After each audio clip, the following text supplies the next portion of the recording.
anterior, and then I'm going to describe the correction, a couple other things, so we kind of bundle some of that, and then just trying to make it easy. So for the wrist, as I mentioned in the notes, and you can see that the pattern of disruption is the medial and or the distal radius and ulna kind of separate out that way, and so you want to correct it by compression. So either one hand or the other. I tend to use my left hand on his right hand, and I think I would use my right hand on his left hand. No, I guess I would use my left hand on both. I don't know if my right hand's my dominant hand, but anyway. I'm just going to take his distal forearm and I'm going to compress the radius and the ulna, because they have a propensity to separate, right? So I'm just pushing them together. And then I'm just going to grab his wrist and I'm just going to squeeze and pull. Just squeeze and pull at the same time. Squeeze and pull. So that's for the call it the carpal compression distraction. Are you squeezing just to have a good grip, or are you squeezing specifically the on... ulna and the radius together. No, but I mean the other one. This one, you said squeeze and pull. Oh. The pull is the distraction. And the Yeah. So, yeah, there's just it just kind of opens it up. Where's my thumb? All right. So that's the carpal distraction and compression. Then the carpal spread, because this is pretty simple. I'm just going to put my hand like this. So my thenar eminences are on the carpals, and then I'm just going to kind of spread down like that. The reason I'm doing this is because in the pattern of displacement, the carpals tend to go superior, so I'm kind of pushing them down and over, just like that. I can feel that stuff moving on in there. And then for the lunate, posterior and anterior.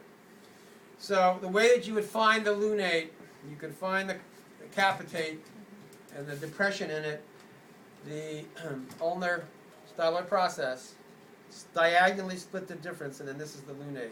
So I'm going to have my thumbs on it and my fingers on it, so I'm pinching the lunate like this between my fingers.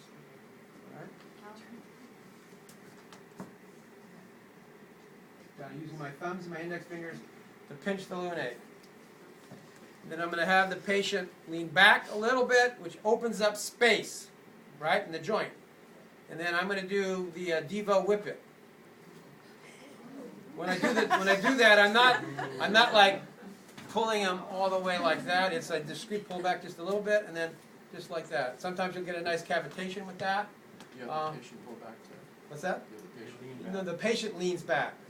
That way, that provides distraction. So then I'm going to go up and bring it back down, which kind of puts it into place. All right? If it has gone anterior, you have to remember that if a person falls like this is the opposite of anatomical position, right? So if it's like this, it's gone that way, which is anterior. All right? So that correction, I can do one or two contacts. I can contact it the same way with my thumb and my first finger, or I can use my thenar eminences where the lunate is. I'm going to do the same thing, have the patient pull back a little bit, and just pull toward myself. So that's an anterior lunate. This is a posterior lunate. Okay?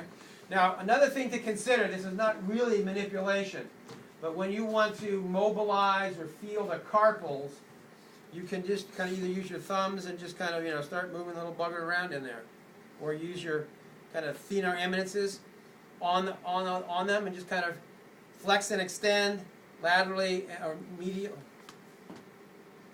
ulnar and radial deviate, and so you're just feeling stuff shift.